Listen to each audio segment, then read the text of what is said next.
চাপ বাড়লো শওকত মোল্লার ছেলে ইমরান মোল্লার। তার সেই অরণ্যের কূলে ক্যাফে, যা একেবারে মাতলা নদীর চর বেআইনিভাবে বুঝিয়ে তৈরি করা হয়েছিল বলে অভিযোগ। এবার সেই ক্যাফে ভাঙতে তোড়জোড় শুরু হয়ে গিয়েছে। ইতিমধ্যেই কিন্তু দক্ষিণ 24 পরগনা জেলা প্রশাসন তারা উদ্যোগী হয়েছে এই ক্যাফে ভাঙতে। কথা বলবো, আবির দত্ত রয়েছেন আমাদের সঙ্গে। আবির, 23 তারিখে আমরা জানি দক্ষিণ 24 পরগনা জেলা প্রশাসন একেবারে ডেডলাইন বেঁধে দিয়েছিল, 7 দিনের মধ্যে ইমরান মোল্লাকে এই ক্যাফে নিজের উদ্যোগে ভাঙতে হবে। যদি না হয় তাহলে তার খরচে প্রশাসন ক্যাফে ভাঙবে। আজ কি সেই উদ্যোগই শুরু হলো? দেখো, ক্যানিং এর মৌখালীর যে মাতলা নদীর চর, সেটা দখল হয়ে করেই তৈরি করা হয়েছিল অরণ্যকূলে এই বিরাট ক্যাফে। বিলাসবহুল এই যে ক্যাফে, সেখানে তল্লাশি অভিযান করতে গিয়ে প্রকাশ্যে আসে এই ক্যাফের হালহকিকত, এবং সেই তল্লাশি করার পরে সেখান থেকে শওকত মোল্লাকে পাওয়া যায়নি। তার পরের দিন শওকত মোল্লা গ্রেপ্তার হন। কিন্তু যেটা দেখা যাচ্ছে যে ক্যানিং মহকুমা পুলিশের আধিকারিকরা তারা সেখানে বিশাল পুলিশ নিয়ে আজকে উপস্থিত হয়েছেন।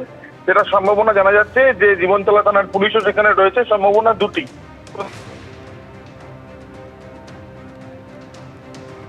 আবির, ধন্যবাদ। এর আগে কি ঘটেছিল?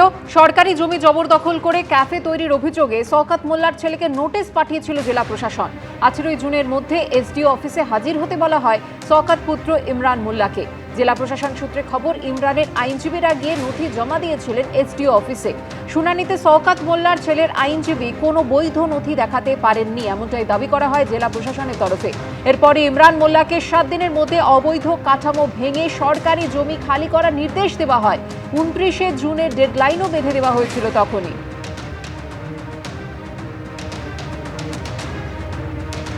আর ডেডলাইন পার যে কোনো মুহূর্তে ভাঙা হবে শওকত মোল্লার ছেলের বেআইনি ক্যাফে।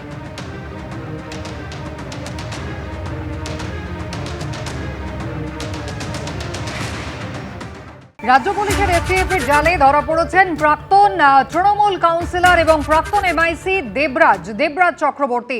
অভিষেক বন্দ্যোপাধ্যায় ঘনিষ্ঠ দেবরাজ চক্রবর্তীকে গতকাল পুরুলিয়া ঝাড়খণ্ড সীমানা থেকে বেঙ্গল এসটিএফ গ্রেফতার করে। তার বিরুদ্ধে একাধিক অভিযোগ রয়েছে। সরাসরি আপনাদের নিয়ে যাব, আমাদের প্রতিনিধি সুকান্ত মুখোপাধ্যায় রয়েছেন আমাদের সঙ্গে। সুকান্ত, আজ ভোরবেলায় তাকে নিয়ে আসা হয়েছে বাগুইআটি থানায়, আজকেই বারাসাত কোর্টে পেশ করা হবে জানা যাচ্ছে। কি কি অভিযোগ রয়েছে দেবরাজ চক্রবর্তীর বিরুদ্ধে? দেখো, দেবরাজ চক্রবর্তীর রক্ষা কবচ এক সপ্তাহ আগে কলকাতা হাইকোর্টের তরফে উইথড্র বা প্রত্যাহার করে নিয়েছে, এবং তারপর থেকে কিন্তু পুলিশের তরফে এই তাকে খোঁজার যে অভিযান সেটা চালাতে থাকে। বাগুইআটি থানা, বিধাননগর পুলিশ এবং এসটিএফ এর যৌথ তারা তল্লাশি করে, এবং গতকালকে তাকে পুরুলিয়া থেকে প্রথমে আটক করা হয়, পরবর্তীকালে তাকে গ্রেফতার করা হয়, এবং রাতেই তাকে বাগুইআটি থানাতে নিয়ে আসা হয়েছে। আর কিছুক্ষণের মধ্যে তাকে মেডিকেল পরীক্ষা করার পর তাকে বারাসাত আদালতে তোলা হবে, এবং নিজেদের হেফাজতে চেয়েই কিন্তু আবেদন জানানো হবে। মূলত কেষ্টপুরের একজন প্রমোটার, যার নাম হচ্ছে অভিজিৎ শাহ, তিনি মূলত এই অভিযোগ দায়ের করেন যে তার কাছ থেকে বিভিন্ন সময় প্রমোটিং বাবদ তার কাছ থেকে মোটা টাকা চাওয়া হয়। শুধুমাত্র এই দেবরাজ নয়, দেবরাজ ঘনিষ্ঠ মনীষ মুখোপাধ্যায় নামে আরও একজন, তিনিও কিন্তু একই রকমভাবে টাকা তার কাছ থেকে দাবি করেন, এবং টাকা না দেওয়াতে তার বিরুদ্ধে তাকে মারধর করার অভিযোগ রয়েছে, তাকে হুমকি দেওয়ার অভিযোগ রয়েছে। শুধুমাত্র তাই নয়, যখন তার উপর লাগাতারই হুমকি আসছিল তখন কিন্তু তিনি 30 লক্ষ টাকা দেবরাজ চক্রবর্তীকে দেন, এবং তার যে ঘনিষ্ঠ মনীষ মুখোপাধ্যায় তাকেও তিনি 5 লক্ষ টাকা দেন। কিন্তু এই টাকা দেওয়ার পরও নিস্তার মেলেনি। তারপরেও কিন্তু তার কাছ থেকে বিভিন্ন প্রজেক্টের মারফত বা প্রজেক্ট বানানোর জন্য তার কাছ থেকে দফায় দফায় টাকা চাওয়া হয়, এবং শেষমেশ তিনি পুলিশে কমপ্লেন করেন, এবং সেই পুলিশের অভিযোগের ভিত্তিতেও বাগুইআটি থানাতে দেবরাজকে গ্রেফতার করা হয়েছে। শুধুমাত্র এই একটি অভিযোগ নয়, পুলিশ সূত্রে যেটা জানা যাচ্ছে যে বিধাননগর থানা এবং বাগুইআটিতেও পরবর্তী সময় আরও একাধিক ব্যক্তি যোগাযোগ করছে পুলিশের সাথে, যাদের বিরুদ্ধেও কিন্তু একই রকম অভিযোগ রয়েছে দেবরাজের বিরুদ্ধে, যে বিভিন্ন সময় কখনো টাকা চাওয়া, কখনো জমি জবরদখল করা, কখনো টাকা পাচার করা, এরকম একাধিক গুরুতর অভিযোগ তার বিরুদ্ধে রয়েছে।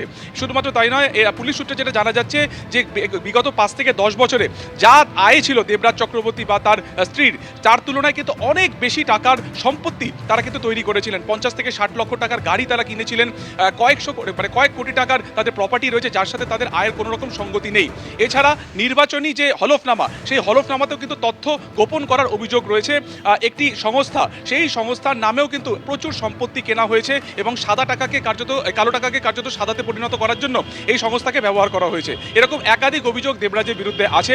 ইতিমধ্যে তাকে জিজ্ঞাসাবাদ শুরু হয়েছে, এবং তিনি এই যে টাকা, সেই টাকা কোথায় পৌঁছে দিতেন, কোন কোন প্রভাবশালীর কাছে তিনি পৌঁছে দিতেন, গোটা বিষয়টি তাকে জিজ্ঞাসাবাদ করা হবে, এবং আজকে মেডিকেল এক্সামিনেশনের পরই বারাসাত আদালতে তোলা হবে, এবং সেখানে পূর্ণ হেফাজত, অর্থাৎ 14 দিনের যে জেল পুলিশ হেফাজত চেয়েই কিন্তু আবেদন জানানো হবে পুলিশের তরফে। সুকান্ত, ধন্যবাদ। সুকান্ত যেমনটা জানাচ্ছিল যে দেবরাজ চক্রবর্তীর বিরুদ্ধে অভিযোগ কেবলমাত্র একটা নয়। পুলিশ সূত্রে খবর, দেবরাজ চক্রবর্তীর বিরুদ্ধে অভিযোগের তালিকা বেশ লম্বা। জোর জবরদস্তি করে জমি কেনাবেচা, তোলাবাজি, হুমকি, কালো টাকা সাদা করতে, সম্পত্তির আসল দাম কম দেখানোর মতো অভিযোগ দেবরাজ চক্রবর্তীর বিরুদ্ধে রয়েছে। তার বিরুদ্ধে সম্পত্তি লুকোনো এবং ডিসি গ্লোবাল নামে একটি সংস্থার আড়ালে কোটি কোটি টাকার রহস্যজনক লেনদেনের অভিযোগও আছে।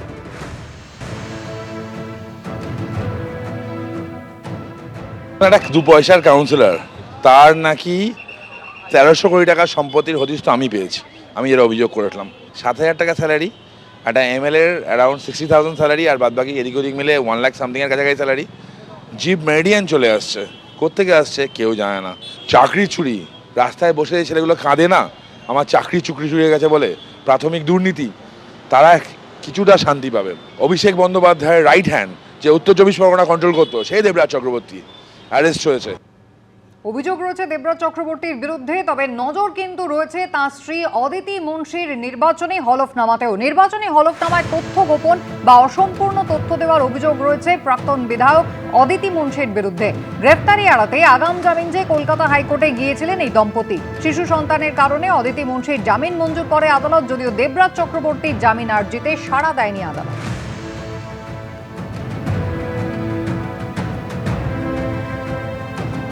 সওয়াল জবাব পর্বে রাজ্য সরকারের তরফে অতিরিক্ত অ্যাডভোকেট জেনারেল রাজদীপ মজুমদার প্রশ্ন তোলেন, শেষ 5 বছরে দেবরাজ চক্রবর্তী ও অদিতি মুন্সি আয় করেছেন 1 কোটি টাকা, আর গাড়ি কিনেছেন 60 থেকে 70 লাখের। এটা কিভাবে সম্ভব? নাম পাল্টে গেছে, রাবণ রাজ নাম হয়েছে।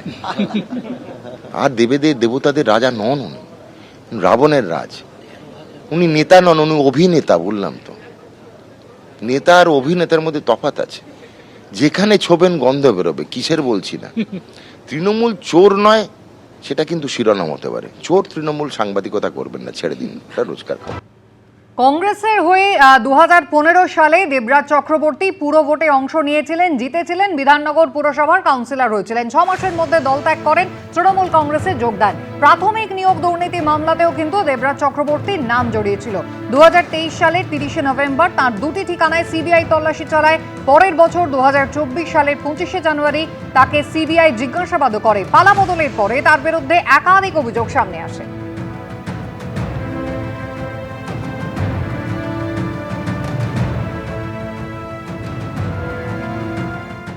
এবিপি আনন্দ, এগিয়ে থাকে, এগিয়ে রাখে।